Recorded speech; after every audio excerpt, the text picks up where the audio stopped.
And I'm sure Peter got it that it's live and filmed. Not live, but it is being filmed. Video. Yes, audio and video.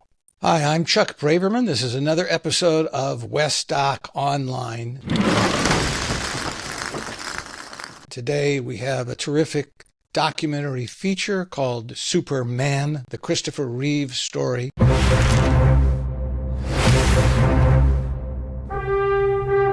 Everybody's looking for a hero. I am not a hero. That was a part. I played the part. I'm not that man. Hands down, he was Superman from day one. I realized that if I could pull off this part, it would change my life.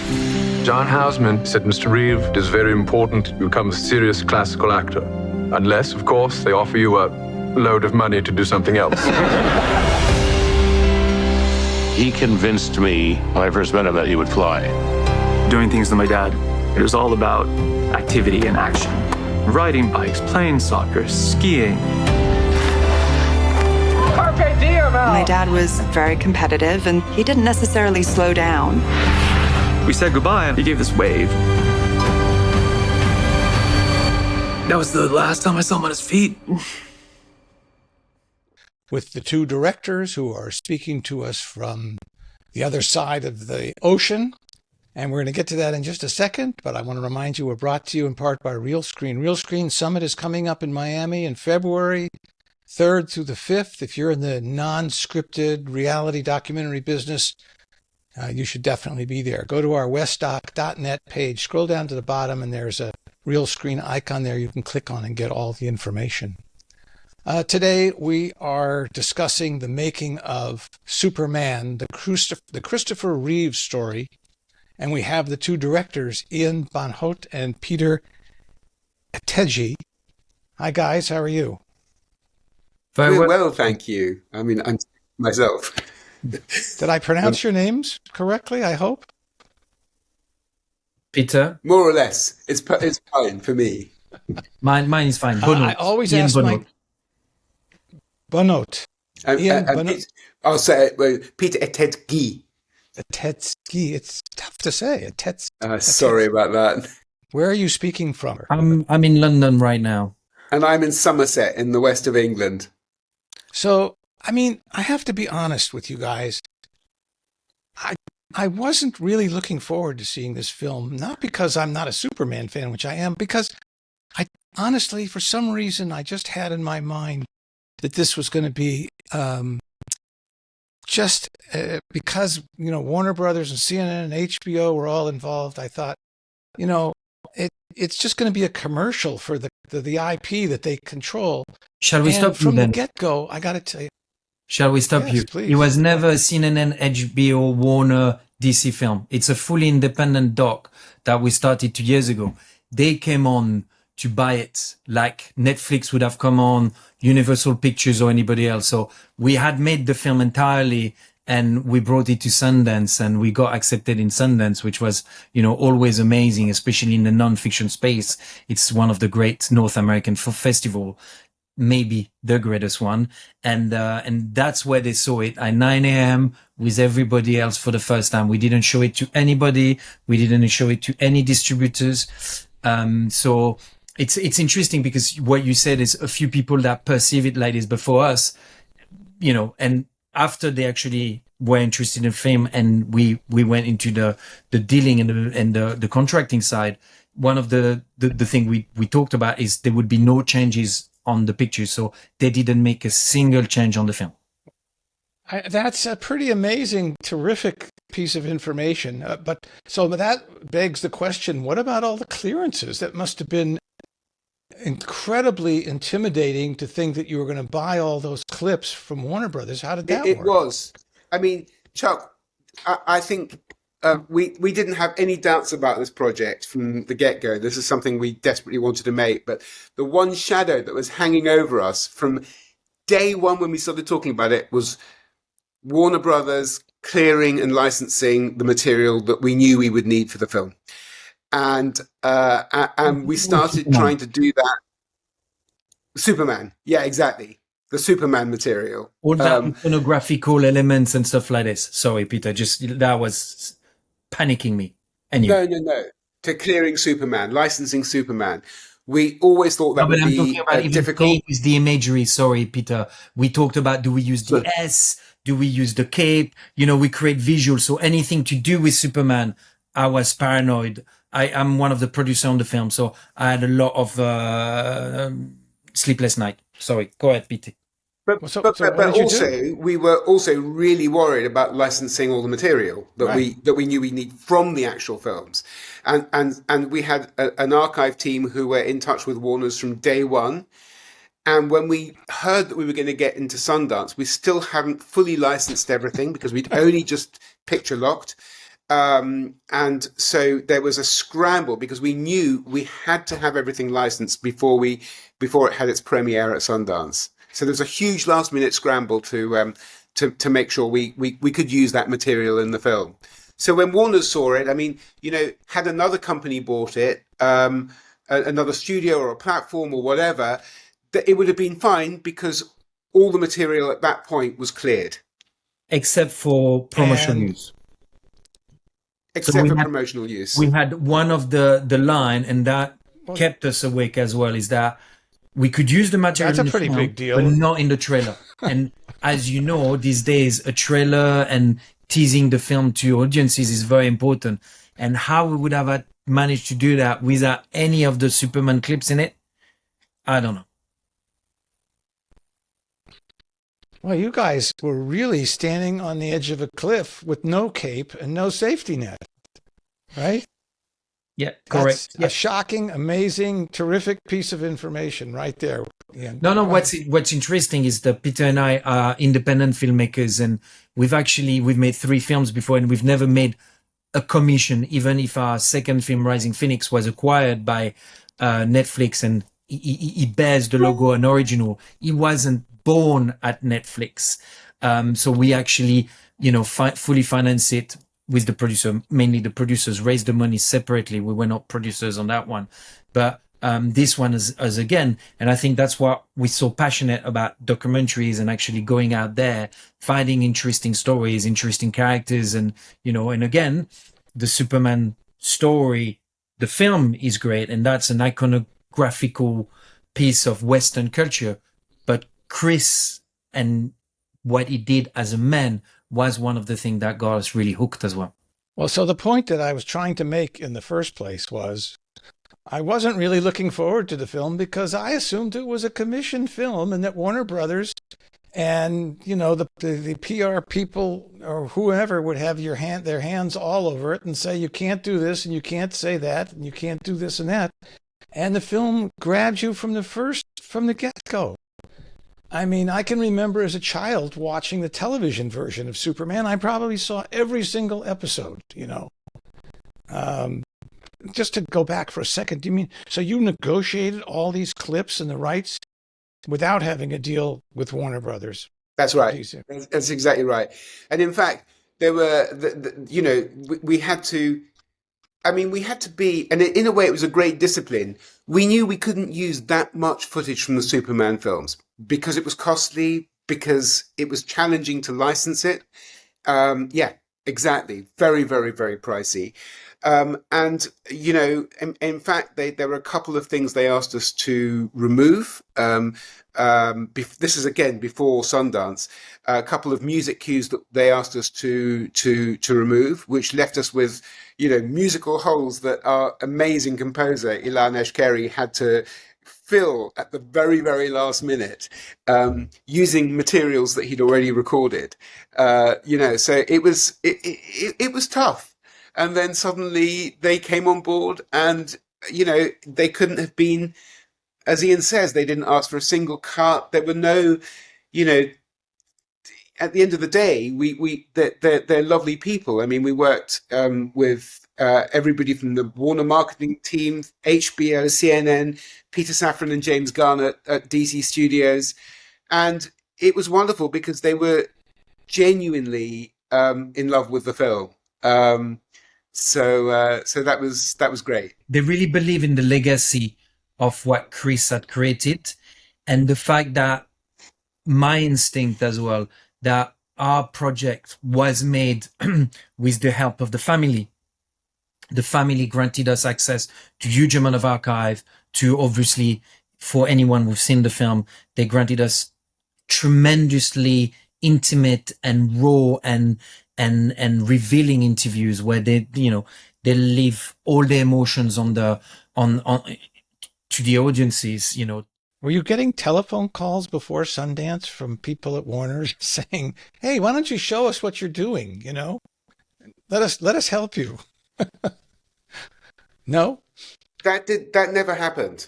Amazing. That never happened because if you're dealing with the licensing people, that's one thing. They don't hook up with the DC or the HBO of it all. And they had to, basically, they were level pegging with anyone else who wanted to buy the film at Sundance. And one of the things I think that really spoke to us was their commitment to giving it a theatrical release. We feel it's a very emotional and epic film, and it's one that is, in its ideal setting, is in a cinema because people can share those emotions communally. I agree, but having said that, where we are now, the film is available already on video on demand on a bunch of different platforms. Is that right? So people who are watching this interview can go to, I assume, is it Apple Plus and Amazon Prime and a bunch of other video on demand. Exactly. Just dropped. But we're very international, as you can hear in our accent. We're not just American centric. The film is still opening in theaters all around the world right now. So because we're very international, we pay attention to that lifespan. Yet Warner keep us in touch, but the film came out mid-late September and then properly in the cinema around the 10th, 11th of October, and then had a run. And it's typical right now that after 4 or 5 weeks, especially for a smaller film, an indie film, and generally documentaries, if you have 2, 3, 4 weeks in the cinema, you have to be super happy with it. And at the moment, we have started the second week in the UK, which is obviously our home territory. And we've got such good review here as well. So we've been doing a lot of interviews and a lot of Q&As to try to galvanize audiences, because as you know really well, Chuck, cinema people, post-COVID, it wasn't great before COVID. Post-COVID, it's even harder for people to go back to the cinema. So Peter and I and all our producers and all the rest of the team are constantly showing up at events, doing Q&As and making sure the audience get this extra bit of us from the film, a bit, they can get live a little bit of what we're talking to you about. And that's what we're realizing, is that a film just on its own is sadly not enough. You really need to try to galvanize the audiences. So the audience for this web series that I produce here, Westdoc, which has been going for 6 or 7 years and 160 plus episodes, I've come to learn there's a large percent of the audience are filmmakers and people who are devoted documentary watchers, and a lot of filmmakers. And the question I always ask, and usually I get an answer of some sort, not always, I ask is, can you give me an idea of what the budget was or is for this film in an area? To make the film? Yes. Yeah. I don't see any problem with it. And if I get slapped, doesn't matter. I'm one of the producer. You slap me, Peter. You okay me saying? I'm too terrified of you, Ian, to reveal the number. I'll let you do that. Say it. So you're in trouble, not me. $2.5 million, more or less. And that was fully financed independently. So that was financed by one of the US non-fiction studio. Is that Word and Pictures? That's right. Yeah. So Word and Pictures, which I really am not familiar with, but obviously they're a very legitimate production company, put up all the money and negotiated the whole deal going in. So you had the money to produce the film by the time. That's exactly. Amazing. That's great.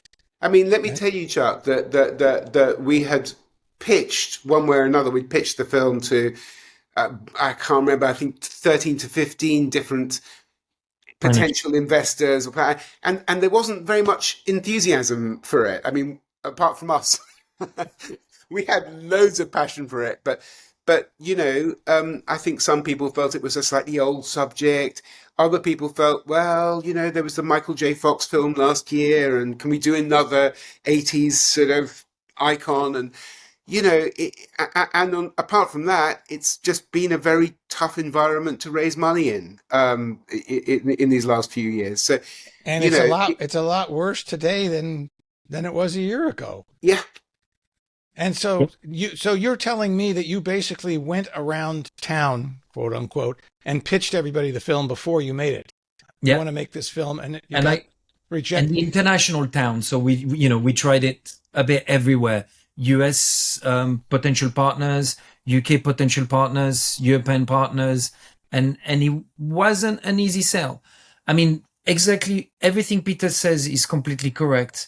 I think two elements was against us to raise the money. I think exactly what you said, Chuck, and what Peter alluded to as well is the environment wasn't great.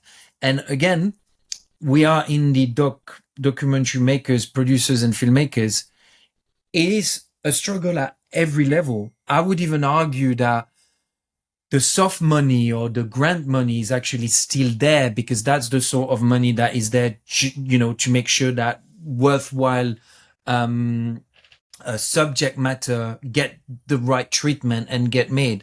If you talk just about films that you're going to have to recoup money, and at a certain budget level the financial expect to recoup their money, it's even harder. And we have had a lot of success with the film somehow, but it's not making our lives daily to raise money for other great films so much easier. Now, I don't think it's because our films are not good and we're not making good film. I think it's hard for everyone. And what I feel when talking to colleagues in the US or in the UK is that there's a bit of negativity, but at the same time, everyone is in the same boat and everyone just got to carry on doing what they do. Because when we make film, some people might see our film, oh, it's Christopher Reeve, he's a famous actor, he played Superman. But for us, the element of his tragic accident or his life-changing injury turned his life upside down, and he became one of the greatest disabled advocate. Sometimes controversial, but all those elements make the film way bigger than a biopic about an actor. We don't do biopic about actors. It's just, for me, someone that makes great film, that doesn't mean he's a great human. There's great actors that are not great humans, female, male, and stuff, where Chris was both. Mr. Reeve currently has no movement or spontaneous respiration. Superman, crazy. Just that simple little thing over the horse. I'd ruined my life and everybody else's. I won't be able to ski, sail, throw a ball to Will. Won't be able to make love to Dana. Maybe we should let me go. She came flying in, and she just yelled, "I love you. I love you." And then she said the words that saved my life. You're still you, and I love you. He and Robin were such good friends because they could match each other. Robin also had struggles that he dealt with his whole life, and I think that they both were aware of darkness. Brother Chris is fighting like crazy. When you find people who fight like that but still keep their humanity, that gives you great hope. That is tough because I can feel him, but he can't feel me. It must have been hell for my mom, too, knowing what she had lost. I felt I needed to do something, not just for myself, but for everyone else in the same condition. The fact that Superman was in a wheelchair and was willing to go public with it was huge. Help is on the way.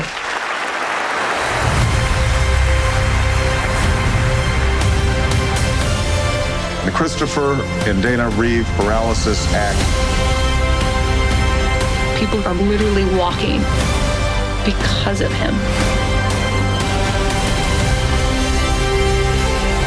What is a hero?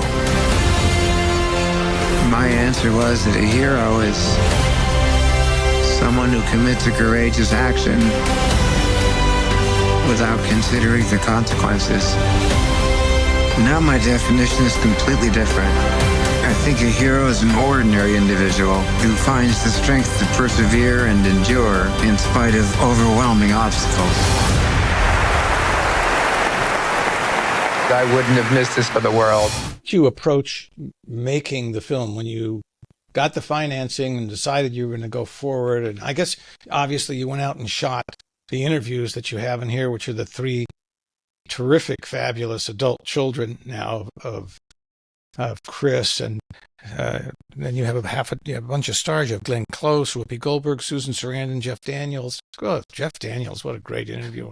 When he tells the story off-Broadway, that he's going for the weekend to audition for this show. I love the story. And the clip of Chris Reeves interviewing doing John Houseman, the interview about selling out or whatever it was.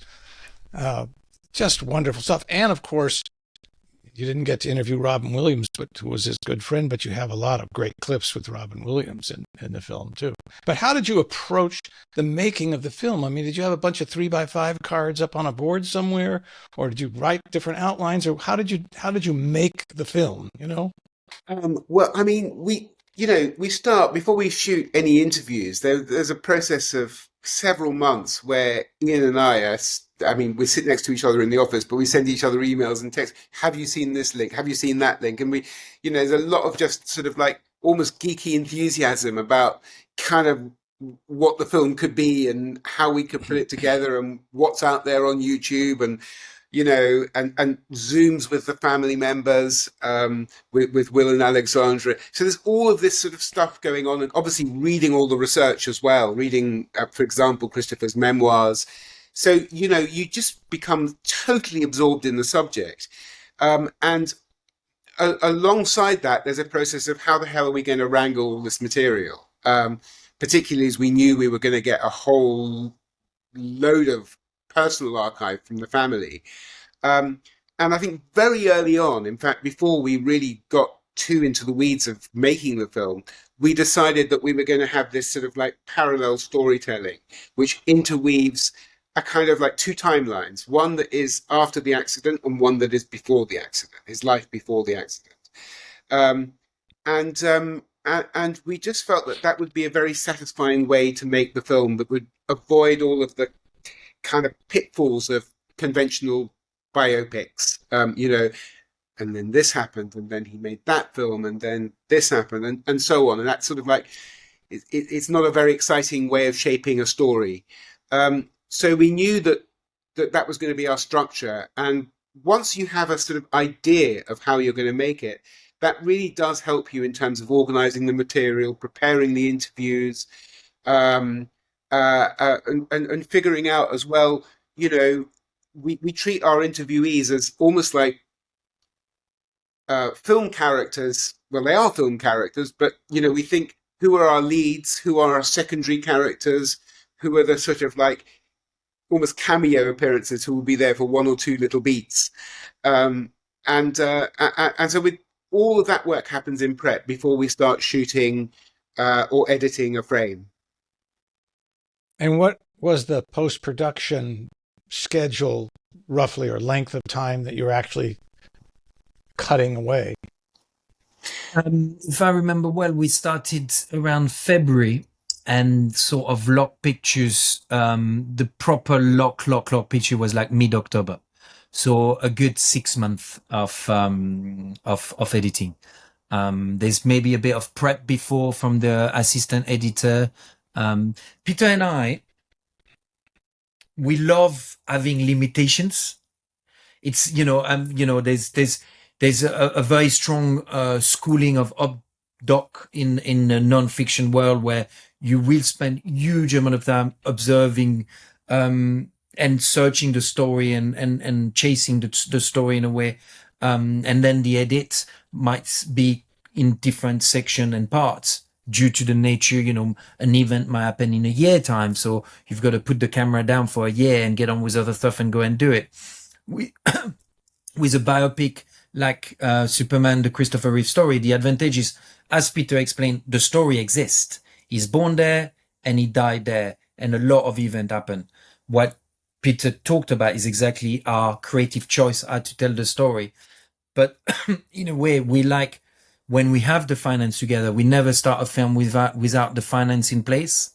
So we know, and we have to hit the schedule, and that helps us being efficient and having sort of markers of what we need to do and when we need to achieve. And you know, we work is the second film, and Otto Bona, my editor, edited half of McQueen, which is just over my shoulder here, but he edited this film that we did with him as well, Rising Phoenix, about the Paralympic movement.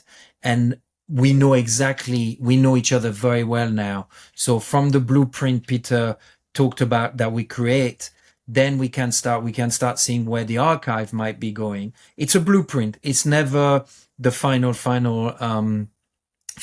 We wouldn't be arrogant enough to say that we're capable of creating fiction within non-fiction. But the great thing, and one of the great compliment we're getting a lot, is what we tell people we're going to do, what we sell people we're going to do to raise the finance, because you have to raise the finance and they want to know what the film's going to be. They can't just throw money at you. They tend to say that, well, you got 70% there, and there's like 30% of more things that have happened due to happy accidents. Amazing archive you unravel that just leads you a different narrative path, or an interview that becomes so important, or a new character.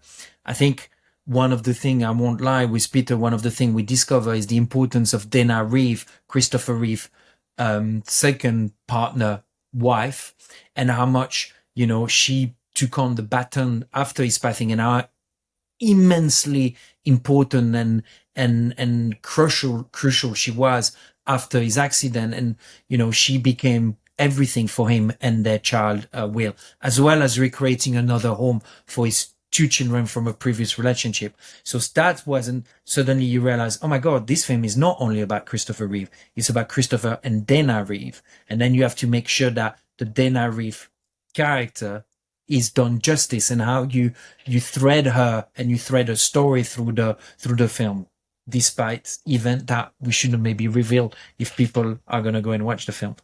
You were turned down after pitching this all over the world. What do you think it was about the pitch or the project that convinced the man at Words and Pictures to write a check to make this film? I mean, he got it. I would say first of all, there was a connection between Connor Shell, the president of Words and Pictures, and Will Reeve. They'd worked together at ESPN, and the great things, we had a studio that almost came in, but we could tell it wasn't going to quite work out with them. That they weren't necessarily going to back how we wanted to make the film and why we wanted to make it, and the team around it. So when Connor came in with Words and Pictures, it was totally different, and he's always loved this particular story, especially as he had a personal connection with one of the family members, and he just got us as well, loved our films, and loved how we were talking about it. And you know, the lovely thing about working with Connor and his whole team at Words and Pictures is that they're filmmakers. They're not execs or suits. They are, but they are also filmmakers. And that made it the process of working with them from the beginning, from financing it, and also setting up the finance very quickly, because at that point we were ready to go. So from that point on, it was a sort of like, it was very quick. They trusted us. We went away and we got on with it.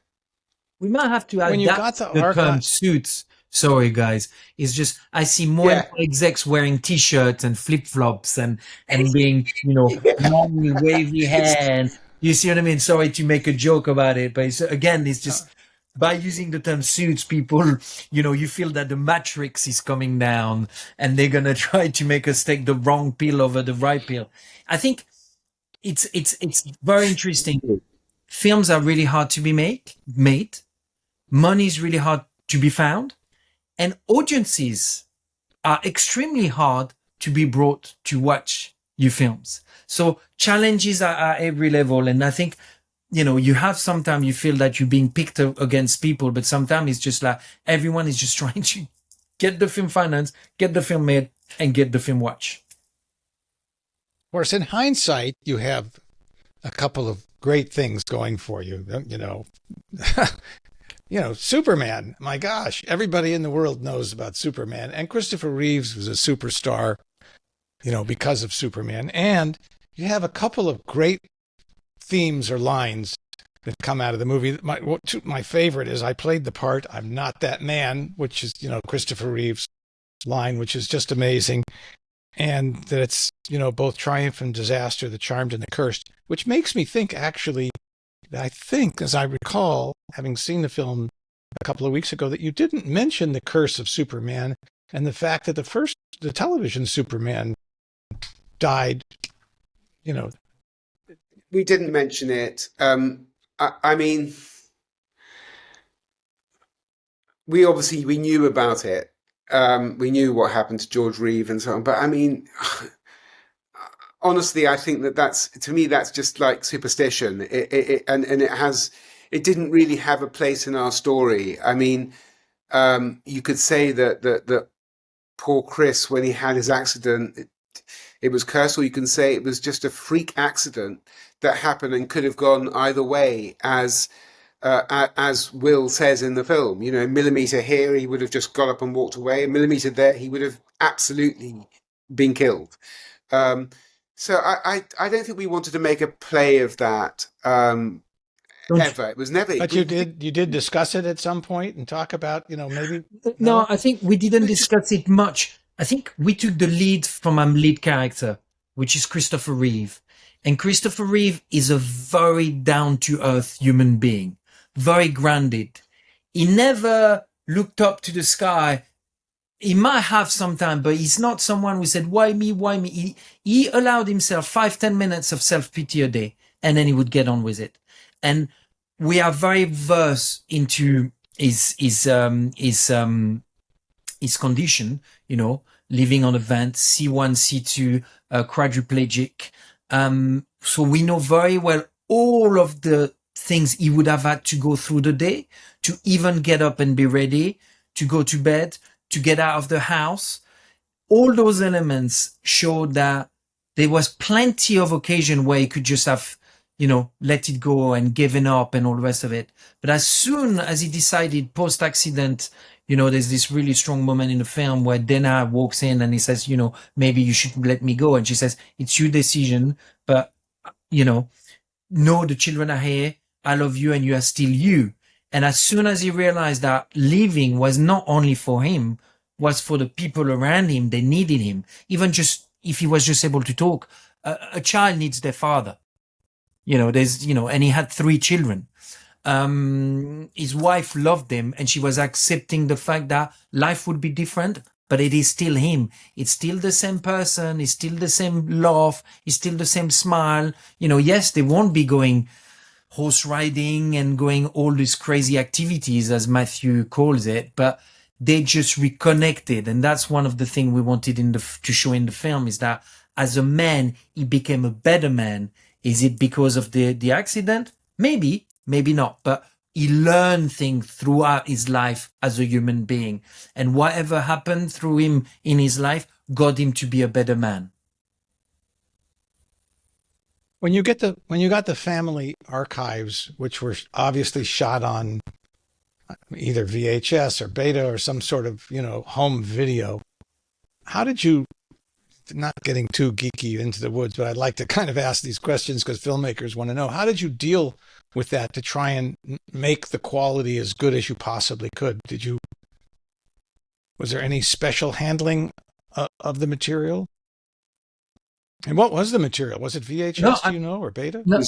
No, it was all sorts of formats. No, but just saying that actually we don't have a special plugin or a special, on top of it, I'll tell you something, Peter and I, filmmaking wise, we are a bit difficult with archive because we blow up the archive to be full screen.